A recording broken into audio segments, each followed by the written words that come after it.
Assalamualaikum warahmatullahi wabarakatuh. Halo semuanya teman-teman, selamat siang, selamat datang kembali di channel kesayangan kita, channel Leo Entry, dan masih bersama saya Ilo. Dimanapun teman-teman berada, semoga teman-teman selalu dalam keadaan sehat walafiat, tanpa kekurangan satu apapun. Amin, amin ya robbal alamin. Dan pada kesempatan yang baik ini, kami masih akan membawakan kisah Satrio Wicaksono. Wow, kisah dari Mas Untung Prasetyo yang mana dari hari ke hari makin keren aja nih, makin penasaran untuk mengikuti kisah selanjutnya. Dan terima kasih kepada Mas Untung ya atas kisahnya yang luar biasa. Dan sebelum kita masuk ke dalam kisahnya, buat teman-teman yang mungkin belum subscribe, bisa diklik dulu tombol subscribe-nya dari channel Lilo Entry ini. Jangan lupa lonceng notifikasinya juga dinyalakan agar teman-teman selalu mendapatkan notifikasi dari konten-konten yang akan kami upload di setiap harinya. Dan untuk channel Lilo Entry, kami upload setiap hari teman-teman, setiap siang jam 12 siang waktu Indonesia bagian Barat. Oke, nggak pakai berlama-lama lagi.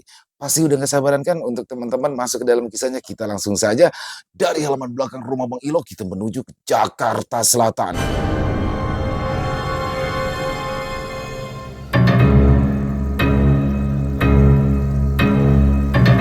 Tujuh nyawa untuk pusaka terkutuk. Kisah Satrio Wicaksono.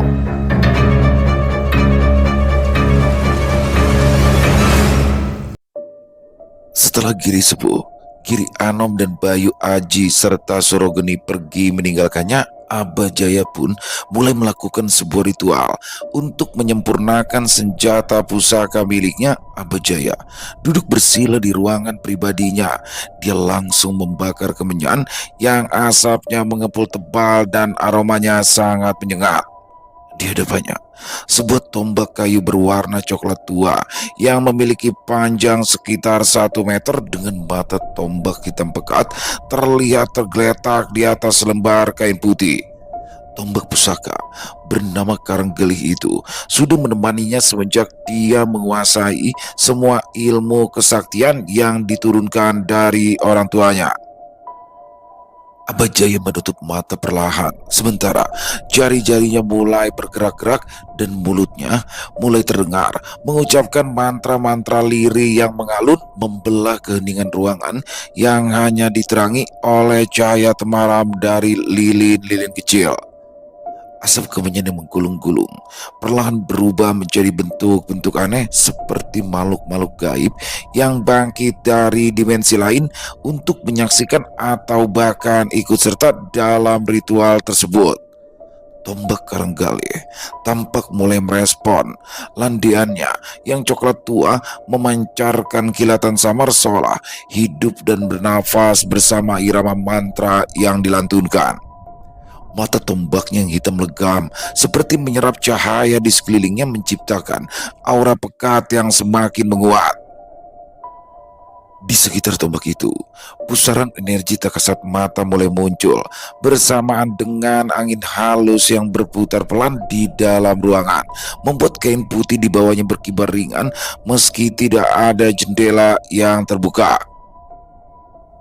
Tubuh Aba Jaya berkeringat, namun raut wajahnya tetap tenang dan penuh kendali. Tangan kirinya kini mulai mengusap permukaan tombak itu dengan ramuan minyak khusus yang ia simpan sejak lama dan hanya digunakan untuk saat-saat paling penting saja. Campuran akar-akaran tua, darah ayam cemani, dan sari dari bunga kantil hitam yang langka merupakan bahan-bahan yang diproses bersamaan dengan sebuah meditasi panjang.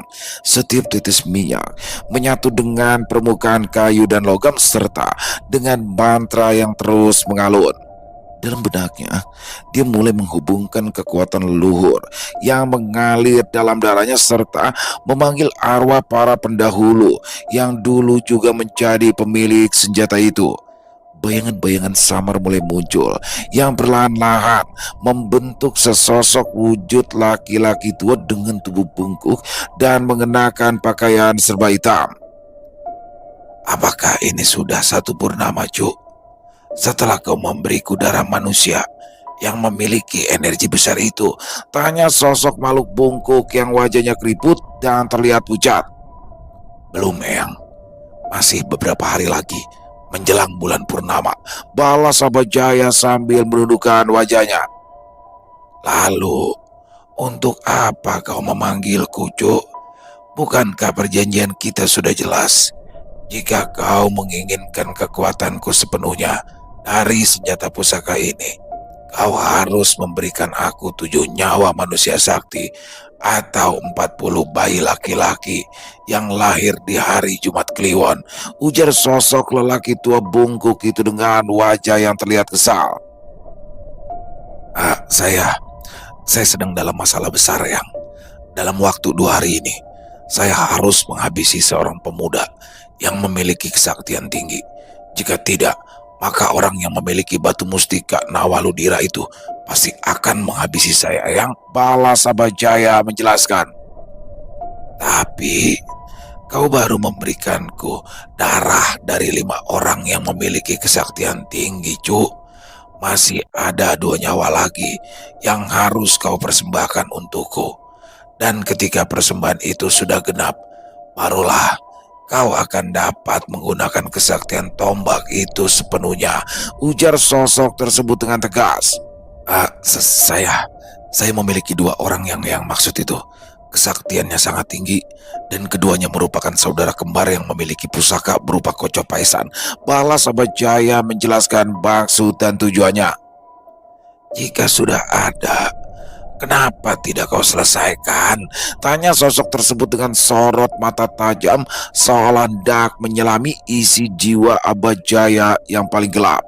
Asap kemenyan berputar-putar mengelilingi tombak pusaka Karanggale, sepertinya menunggu komando untuk menjadi satu dengan pusaka itu. Udara di dalam ruangan semakin menyesakan dan lantai tempat Abajaya duduk bersila mulai terasa panas, seperti dialiri bara yang mengendap di bawah permukaan.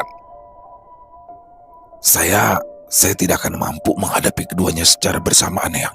Dengan kekuatan saya saat ini, bisa-bisa merekalah yang justru akan menghabisi saya. Balas Abajaya dengan tatapan penuh harap seolah meminta bantuan kepada sosok lelaki tua itu secara tidak langsung.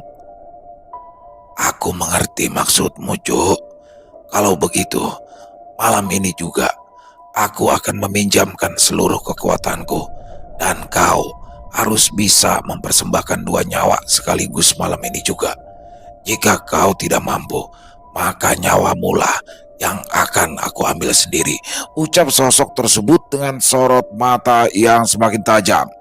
Setelah mengatakan hal itu, sosok lelaki tua bungkuk itu lenyap ditelan gulungan asap meninggalkan gema halus dari ancaman yang menggantung di udara. Di hadapan Abajaya, pusaka Karanggale mulai bergetar dengan pelan seolah merespons kekuatan sosok makhluk gaib tadi yang kini merasukinya. Cahaya hitam kemerahan merambat sepanjang landaian tombak, menjalar hingga ke ujung mata tombak yang kini terlihat seperti membara dalam senyap. Puncak ritual ditandai dengan letupan kecil dari pusaka itu. Sebuah percikan hitam keunguan memancar sejenak dari mata tombak dan ruangan sekitar menjadi lebih dingin. Abajaya membuka mata perlahan.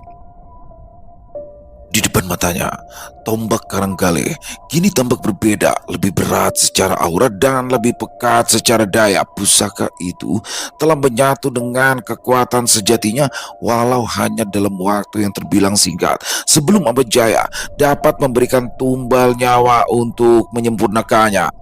Tanpa membuang waktu, Abajaya pun mulai merapal mantra untuk mencari jejak keberadaan Giri Sepuh dan Giri Anom. Setelah tahu tempat di mana mereka berada, Abajaya lalu merapal mantra untuk membuka gerbang gaib menuju ke tempat tersebut. Di tempat lain, pertarungan besar pun sudah terjadi. Giri Sepuh tampak terus menyerang Satrio, sementara Giri Anom dan Bayu Aji bergantian meladeni serangan dari Wirya Sagara dan juga Supono. Namun, di tengah pertempuran gaib itu, ada sesuatu yang awalnya membuat Satrio dan juga Wirya Sagara khawatir. Pasalnya, tubuh Supono kini boleh berubah wujud menjadi seekor kera dengan bulu hitam yang menyelimuti tubuhnya. Tapi apa yang menjadi kekhawatiran Satrio dan juga Wirya Sagara akhirnya luntur ketika mereka mendengar sosok Wanarasoma yang berucap akan menjaga tubuh Supono dan akan membantu pertarungan mereka. Di tengah medan pertarungan yang bergemuruh oleh dentuman energi gaib dan suara-suara dari dunia tak kasat mata, aura panas dan gelombang kekuatan saling berbenturan di udara. Setiap tebasan dan setiap gerakan menggores langit kelam yang berwarna kemerahan dengan kilatan cahaya dan kilau senjata astral. Giri Sepuh menyerang Satrio dengan pukulan-pukulan tenaga dalam yang mengandung racun hitam, namun Satrio tetap berdiri tegar dan membalas setiap serangan dengan gerakan lincah dan pukulan berbalut ajian Guntur Wulung. Di sisi lain, Wirya Sagara dan Supono yang kini telah dirasuki sepenuhnya oleh Wanarasoma bertarung dengan kekuatan yang jauh lebih liar dan menghancurkan. Giri Anom dan Bayu Aji yang semula cukup seimbang dalam menghadapi mereka kini mulai kewalahan menghadapi lonjakan kekuatan dari dua lawan mereka. Setiap hantaman dari Wanarasoma mengguncang tanah di alam gaib itu menandakan bahwa kekuatannya yang sesungguhnya telah bangkit kembali. Sementara itu, di balik batas medan pertempuran, pusaran angin berbalut cahaya merah tua terbuka perlahan. Dari sana muncul sosok Abajaya dengan tombak Karanggali yang kini bersinar garang. Tatapannya tajam dan penuh ambisi, menyapu seluruh area pertarungan yang sedang berlangsung. Dia tidak datang sebagai sekutu, tapi sebagai eksekutor dari janji berdarah yang sudah lama terpatri. Tombak pusaka Karanggali bergetar di tangannya merespon kehadiran dua calon tumbal terakhir yang kini tengah sibuk menghadapi musuh mereka. Abajaya tak langsung menyerang, tapi dia menanti dan mencari celah di tengah kekacauan itu. Dia tahu untuk mengakhiri nyawa Giri Sepuh dan Giri Anom, dia tidak membutuhkan waktu lama, tapi yang dia butuhkan hanya waktu yang tepat di satu titik rapuh di antara deru pertarungan yang sengit. Dengan kekuatan barunya yang sangat besar, Abajaya langsung menyerang Wirya Sagara. Dia membawa sosok gaib itu menjauh dari tempat pertempuran lainnya. Mengetahui jika sang ketua telah ikut dalam pertempuran gaib itu, Giri Anom terlihat tersenyum. Dia tidak mengira jika sesuatu yang tidak ia bayangkan akan segera dialaminya. Dalam pusaran energi yang mengguncang alam gaib, Abajaya dan Wirya Sagara saling berhadapan dalam pertarungan sengit. Ledakan energi mereka membelah langit kelam, menciptakan retakan-retakan tipis di antara lapisan-lapisan dimensi. Setiap tebasan Karanggali membawa efek mematikan, tapi Wirya Sagara dengan pengalaman panjangnya sebagai penjaga kekuatan keris Jantaka mampu menahan dan membalikan setiap serangan dengan serangan yang lebih halus lagi tapi menghancurkan. Perlahan tapi pasti, Abajaya pun terlihat mulai terdesak. Ilmu ajian yang dikeluarkan Wirya Sagara mampu menekannya dan membuatnya kewalahan. Namun, di balik semua itu, ada siasat licik yang sudah disusun matang. Abajaya dengan sengaja memposisikan dirinya dalam posisi tertekan, membiarkan Wirya Sagara mendesaknya sedikit demi sedikit sembari menarik perhatian dari Giri Anom. Dan benar saja, Giri Anom yang melihat sesepuhnya berada dalam bahaya melesat dengan cepat, lalu bergabung dalam pertarungan dengan semangat membara. Dengan mengerahkan seluruh kekuatannya demi membantu sang pemimpin yang sangat dihormati.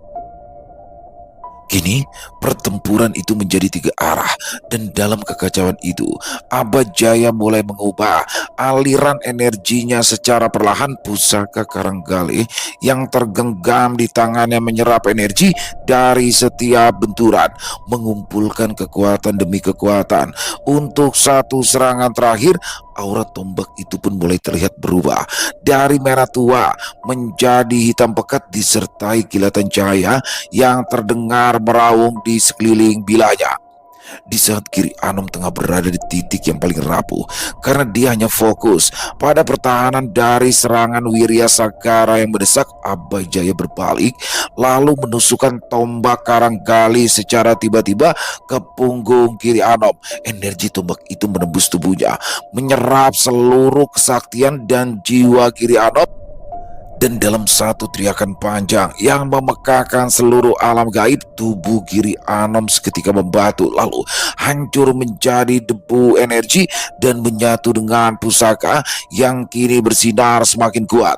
Wirya Segar menyadari tipu daya itu, namun sudah terlambat.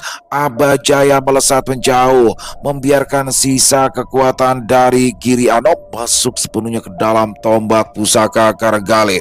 Pusaka itu kini telah mencapai kekuatan mendekati sempurna dan hanya tinggal satu nyawa lagi. Maka seluruh kekuatan kegelapan yang diwarisi dari arwah leluhur Abajaya akan bangkit dengan sepenuhnya. Di sisi lain, Giri Sepuh yang merasakan ikatan batinnya dengan Giri Anom runtuh. Ia mulai mengaum marah dan mengerahkan kekuatan pamungkas. Dia tahu jika adiknya itu telah tiada dan itu menimbulkan kemarahan yang sangat besar. Tanah tandus yang menjadi medan pertempuran bergetar hebat saat Giri Sepuh mengerahkan kekuatan pamungkasnya. Aura gelap yang melingkupi tubuhnya kini berubah menjadi cahaya samar yang menyala dari dalam, seolah tubuhnya menjadi wadah dari amarah dan kesedihan yang tak terbendung lagi. Angin kencang berembus dari pusat tubuhnya, menerbangkan debu dan bebatuan kecil, menciptakan pusaran yang menandakan kekacauan besar akan segera meledak. Wajah Giri Sepuh menegang, matanya membara seperti bara api yang menyala tanpa henti. Dia tidak lagi bertarung dengan kepala dingin. Kini kekuatan dan emosinya menyatu dalam satu tujuan, yaitu membalaskan dendam adiknya. Setiap langkah yang dia ambil seolah menggetarkan alam gaib tempat pertarungan, dan setiap gerakannya dipenuhi dengan tekanan energi yang membuat ruang di sekelilingnya menderu-deru. Satrio yang tahu jika lawan yang dihadapinya itu telah menggunakan seluruh kekuatannya, mulai memanggil Bila Keris Jantaka dengan tatapan tajam. Sambil membacakan mantra pemanggil, Satrio terus mengamati pergerakan dari sosok Giri Sepuh. Selesai dengan mantra pemanggilnya, cahaya putih pun tiba-tiba muncul di hadapannya dan perlahan-lahan Bila Keris Jantaka pun muncul dan menyatu dengan panggilan dari sang empunya. Cahaya kuning kemasan memancar dari Bila Keris tersebut menandakan bahwa pusaka itu telah menerima niat pemiliknya dengan sepenuhnya. Mantra yang Satrio lantunkan tidak hanya untuk memanggil senjata, namun juga untuk menyelaraskan jiwa dan raga, serta menyatukan ikatan suci antara dirinya dan Keris Jantaka. Saat Bila itu sepenuhnya berada dalam genggaman, kekuatan Satrio mulai meningkat pesat. Gelombang energi suci yang lembut namun padat memancar dari tubuhnya dan dengan cepat menyapu kekacauan yang ditimbulkan oleh Giri Sepuh. Kedua kekuatan besar itu kini saling berhadapan, menandai awal dari pertarungan yang sesungguhnya bukan sekedar benturan fisik, tapi juga pertarungan energi besar. Langit di atas mereka mulai berkilat, menandakan bahwa alam turut merespon ketegangan yang luar biasa ini. Detik demi detik berlalu, dan kedua kekuatan yang saling bertolak belakang itu hanya tinggal menunggu waktu untuk saling menerjang dalam satu ledakan dahsyat yang akan menentukan arah takdir dari pertarungan besar itu. Sementara itu Supono yang masih bertarung dengan Bayu Aji terlihat sangat menikmati pertempuran itu. Tubuhnya yang kini telah berubah sepenuhnya menjadi sosok Wanarasoma terlihat sangat lincah setiap gerakannya, seperti perpaduan antara kelincahan seekor kerautan dan ketepatan seorang pendekar yang telah bertahun-tahun mengasah ilmunya. Lompatan demi lompatan dia lakukan dengan mudah, berpindah dari satu titik ke titik lain di udara. Energi murni yang dilontarkan dari telapak tangannya berbentuk cahaya merah pekat yang menyala terang di tengah kabut pertempuran. Setiap semburan energinya menghantam Bayu Aji dengan kekuatan luar biasa, membuat lawannya terpaksa memanggil perisai gaib dan benteng energi pelindung untuk menahan serangan demi serangan yang datang nyaris tanpa jeda. Bayu Aji, meski dikenal sebagai salah seorang yang memiliki teknik bertahan luar biasa, mulai terlihat terdesak. Serangan Supono tidak hanya kuat, tapi juga tidak bisa diprediksi. Setiap kali Bayu Aji mencoba membaca pola geraknya, Supono justru mengubah arah serangan dan membuatnya terus-menerus kehilangan keseimbangan. Tanah di sekitar mereka hancur lebur, batu-batu besar berterbangan, dan langit di atasnya mulai berubah warna menjadi kehitaman, bertanda bahwa kekuatan yang mereka pancarkan kini mulai membesar. Namun, di balik itu semua, terlihat jelas bahwa Supono tidak hanya bertarung demi kemenangan, tapi ada kegembiraan dalam gerakannya. Hal itu tergambar seperti sebuah kebebasan yang muncul dari dalam jiwanya, seakan sisi liar yang selama ini tertahan kini diberi ruang untuk menunjukkan jati dirinya yang sesungguhnya. Sosok Wanarasoma dalam dirinya telah mengambil alih, namun tetap dalam kendali penuh, menjadikan tubuh Supono sebagai tempat mengeluarkan kesaktian yang sulit tertandingi. Pertarungan itu pun menjelma menjadi sebuah tarian pertempuran antara kekuatan makhluk gaib berwujud kerat dan seorang dukun sakti yang perlahan-lahan memunculkan ketegangan baru yang bisa saja mengubah arah dari seluruh pertempuran besar itu.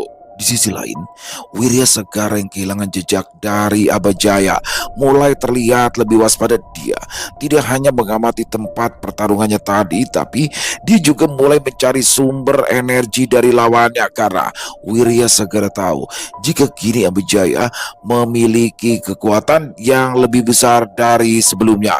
Akan tetapi, tanpa disadari oleh siapapun, Abajaya tiba-tiba saja muncul di tengah pertarungan antara Supono dan Bayu Aji.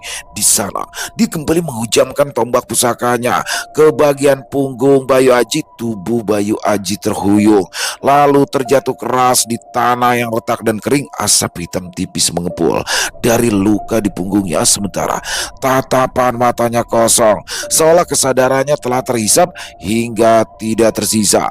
Tubuhnya menghitam perlahan, berubah menjadi jasad kering dan membatu. Tombak pusaka Karanggali yang kini menggenggam penuh nyawa ketiga tumbalnya memancarkan aura yang begitu pekat dan panas, menandakan bahwa kekuatan yang dikandungnya telah mencapai puncak. Supono yang berada tak jauh dari sana tersentak, matanya melebar, lalu sorot liar sang Wanarasoma menyala kuat. Dia mengaum keras, bukan karena takut, tapi karena marah. Kemarahan yang datang dari pengkhianatan dan dari kehinaan seorang manusia yang tega mengorbankan saudara demi kekuasaan semu. Namun, sebelum Supono sempat melayangkan serangan balasan, Abajaya sudah lenyap kembali ke dalam kabut pekat seperti bayangan yang tak dapat disentuh. Energi gaib di sekitar medan pertempuran pun berubah drastis. Tanah berguncang ringan, seolah merespon keseimbangan yang mulai goyah. Wirya Segara yang dari kejauhan merasakan gelombang kehancuran itu langsung melompat ke arah sumber energi terakhir yang ia rasakan. Di sana, dia melihat sosok Wanarasoma yang sedang kebingungan mencari orang yang baru saja menghabisi lawannya itu. "Ada apa, Ki? Seperti kau terlihat kebingungan, Kisoma," tanya Wirya Segara yang mendarat tepat di hadapan tubuh kera itu. Aku baru saja kehilangan lawan mainku, Ki, setelah sosok lelaki tua dengan tombak yang menghujam tubuh lawanku dari belakang," balas sosok Wanarasoma yang merasa sangat kesal. "Lelaki tua itu sangat berbahaya, Ki.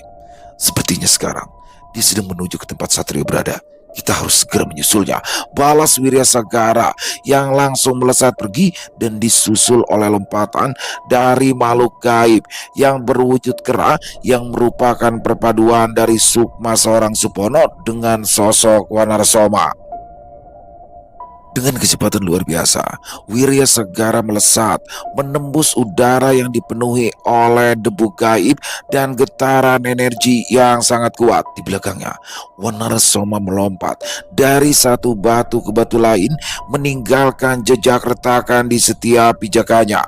Angin di sekitar mereka menderu, mengikuti arah pergerakan mereka menuju tempat pertempuran antara Satrio dan Giri Sepuh. Di sisi lain, Abajaya sudah mendekat. Tubuhnya tidak lagi seperti manusia biasa, aura hitam yang pekat menyelimuti setiap langkahnya, sementara mata tombak Karanggali berkilau merah darah berdenyut seperti jantung yang hidup yang membuat udara di sekitarnya membeku oleh hawa kematian yang dibawanya. Satria yang tengah bertarung dengan Giri Sepuh mulai merasakan kehadiran kekuatan besar yang mendekat. Dia menggenggam erat keris Jantaka yang memancarkan cahaya putih kekuningan. Kedua matanya menyipit, mencoba tetap fokus menghadapi Giri Sepuh yang kini tubuhnya dipenuhi aura dendam dan kehancuran akibat kehilangan saudaranya. Giri Sepuh menyerang dengan buas tanpa strategi dan hanya berdasarkan dorongan kemarahan yang membutakan. Namun Satrio tetap tenang. Ia bergerak lincah, menangkis setiap serangan sambil menunggu celah. Namun belum sempat Satrio membalas semua serangan dari Giri Sepuh, tiba-tiba saja tanah di dekat mereka bertarung pecah dan menimbulkan retakan besar. Lalu beberapa detik kemudian dari retakan itu muncullah Abajaya dengan tombaknya yang terangkat tinggi. Serangan ke arah Giri Sepuh yang sangat tiba-tiba itu membuatnya terkejut dan tidak sempat menghindar.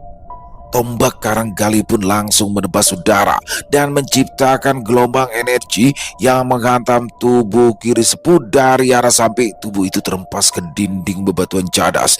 Cairan merah seketika keluar dari mulutnya dan tatapan matanya membeku karena dia tidak percaya jika sosok Abajaya lah yang muncul lalu menyerangnya. Tombak Karanggali yang kini telah menyerap ketujuh tumbal yang disyaratkan itu mengeluarkan getaran energi yang sangat kuat. Selain itu, terdengar suara raungan lirih seperti suara dari dunia lain. Abajaya berdiri tepat di depan Giri Sepuh seperti dewa kematian yang turun untuk menyelesaikan tugasnya. Namun, sebelum dia melanjutkan serangan berikutnya, Wirya Sagara dan Wanara Soma mendarat bersamaan menghadang Abajaya.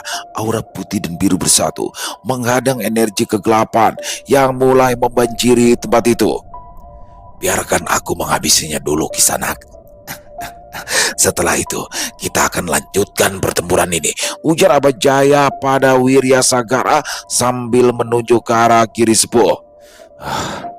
Kau lebih kecil dari iblis, lelaki tua, dan aku tidak akan membiarkan pengkhianat sepertimu hidup nyaman di dunia nyata, balas Wirya Sagara yang langsung melesakkan ajian Tirta Braja ke arah Abajaya.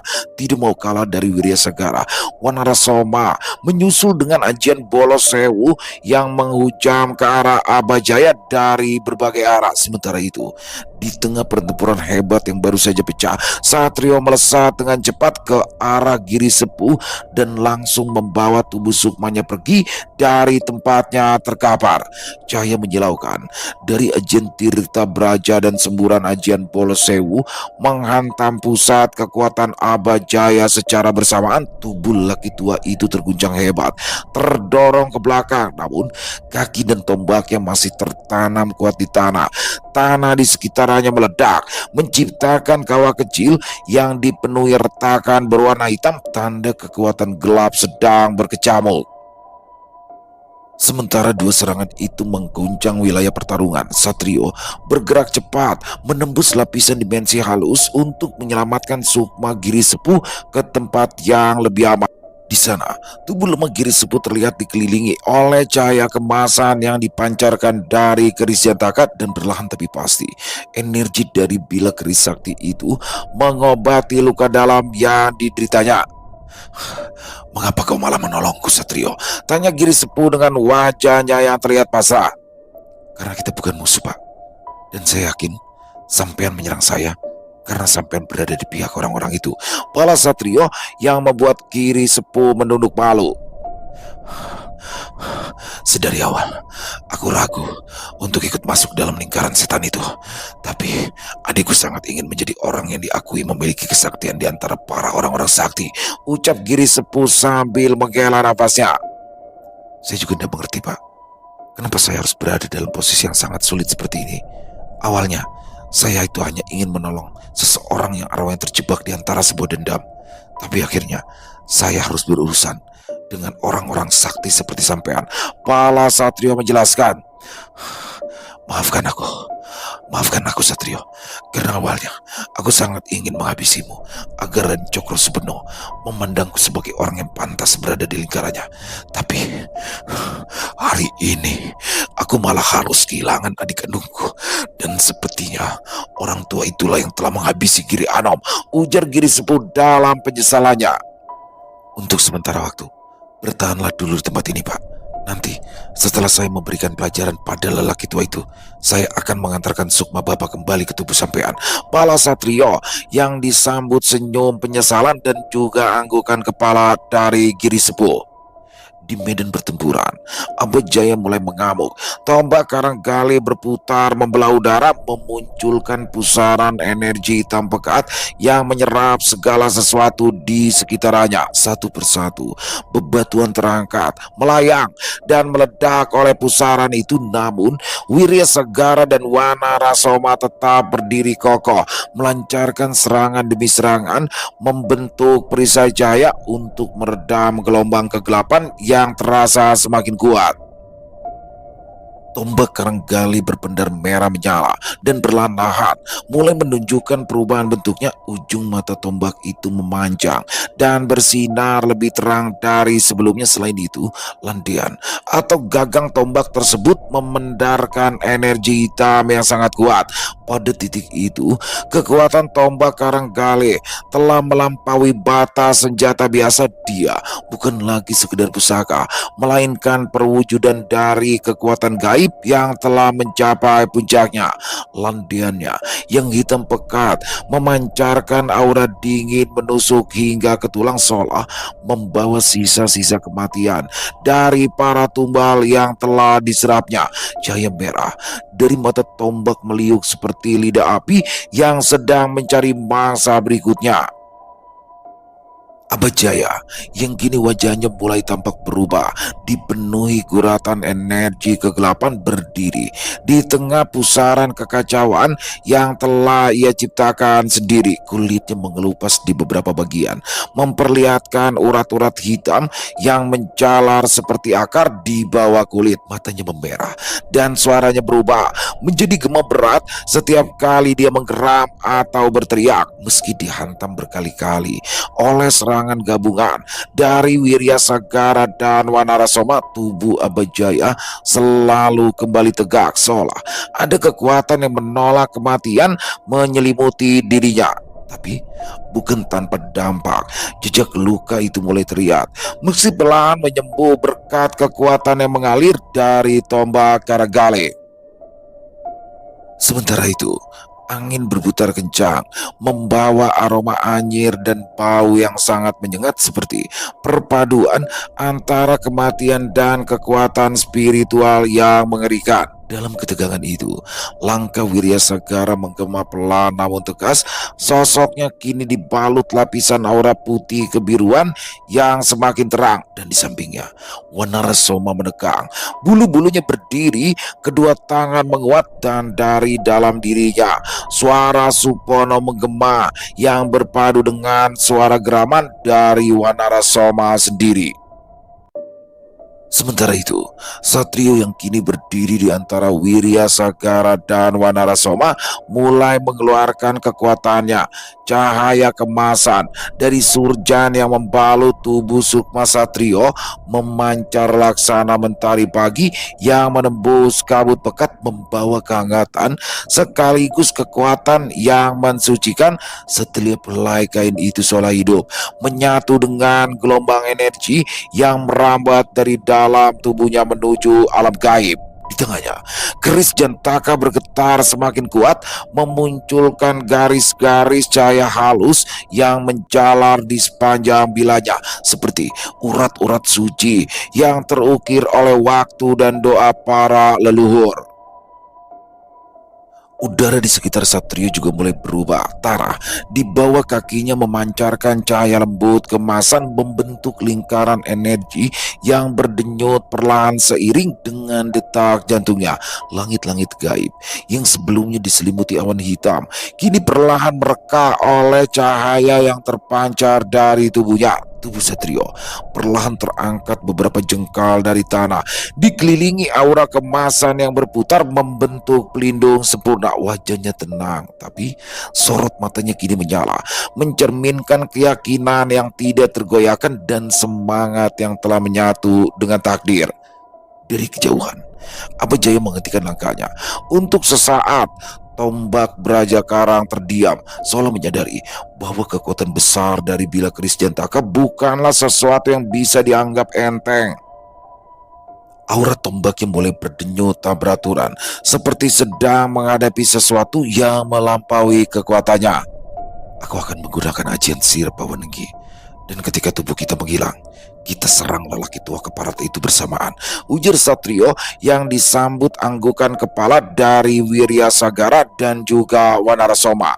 Begitu mantra ajian Sirapawening dilantunkan, udara di sekitar mereka seolah membeku. Getaran halus menjalar dari mulut Satrio, membawa gelombang tenang yang menyusup ke segala penjuru medan pertempuran. Tanpa suara, tubuh ketiganya mulai memudar dan perlahan menghilang dari pandangan mata Abajaya. Tubuh Satrio, Wirya Sagara dan Wanarasoma laksana kabut yang terserap ke dalam meninggal malam. Cahaya dari surjan kemasan meredup. Keris Jantaka tak lagi berpendar dengan terang, namun justru menyatu dengan kegelapan secara sempurna.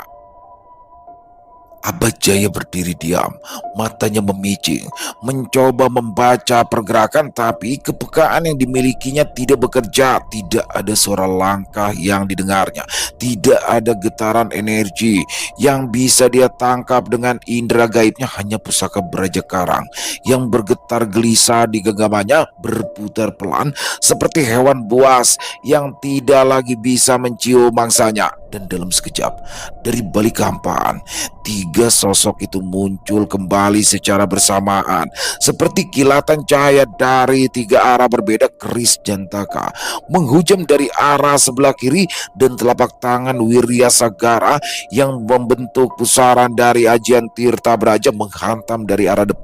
Sedangkan Wanarasoma melesat dari atas, meluncurkan ajian Bolosewu dengan raungan yang membelah langit. Energi dari tombak Braja Karang berputar untuk menahan, tapi putaran itu tidak cukup cepat, dan hal itu membuat tubuh Abajaya terhuyung saat pusaran energi murni mengenai perisai gaibnya. Dentuman demi dentuman mengguncang tempat itu, membentuk ledakan cahaya dan bayangan yang saling melumat. Dalam kekacauan itu, Satrio terus maju. Bila Keris Jantaka yang kini bersinar putih membelah udara, dan untuk sesaat seluruh tempat itu seperti berhenti sejenak. Waktu seolah membeku saat keris itu mendekati dada Abajaya, hingga akhirnya sosok lelaki tua yang baru saja menjadi ketua dari perkumpulan Sabta Buana serta orang yang tega menghabisi teman-temannya itu harus memuntahkan darah segar setelah Bila Keris Jantaka menghujam tepat di bagian dadanya. Tubuh Abajaya terguncang hebat, tangan yang menggenggam Braja Karang mulai melemah, dan pusaka itu pun jatuh menghantam tanah, menimbulkan dentuman yang menyisakan gema panjang di udara. Dari dada tempat Keris Jantaka menancap, cahaya putih menyembur, berpadu dengan semburan energi hitam yang keluar dari tubuh Abajaya. Tatapan matanya membeku, bukan karena menahan sakit, tapi karena tidak percaya jika seluruh kekuatan yang telah ia kumpulkan dengan mengorbankan nyawa dan juga pengkhianatan harus lenyap di tangan seorang bocah yang tidak disangka memiliki kekuatan besar. Braja Karang yang kini telah kehilangan pemiliknya mulai bergetar liar, lalu pecah menjadi serpian cahaya hitam yang melesat ke angkasa, meninggalkan suara jeritan panjang seperti ribuan sukma yang menjerit bersamaan. Satrio masih dalam posisi menduduk, menarik perlahan Keris Jantaka dari tubuh Abajaya yang jatuh berlutut lalu ambruk ke tanah tanpa suara. Tidak ada ledakan, tidak ada teriakan terakhir, hanya keheningan. Angin berhenti bertiup, langit hitam yang sedari tadi menggantung kini perlahan berganti agak kemerahan. Satrio berdiri diam, memandangi tubuh lelaki tua itu dengan mata yang teduh namun penuh luka. Dia tidak menyangka jika dirinya lah yang dalam wujud sukma akhirnya harus menghabisi lawannya dengan cara menusukkan bilah keris pusaka itu ke tubuhnya. Di belakang Satrio, Wirya Sagara dan Wanarasoma berdiri dalam keheningan. Mereka menyadari bahwa malam itu satu musuh dapat dikalahkan, walau sosok itu bukanlah sosok musuh yang sesungguhnya. Setelah selesai dengan bertempurannya, Satrio pun mengajak Wanarasoma dan juga Wirya Sagara menuju ke tempat dia menaruh tubuh Giri Sepuh. Satrio mengatakan jika dia akan mengembalikan sukma Giri Sepuh ke dalam tubuhnya.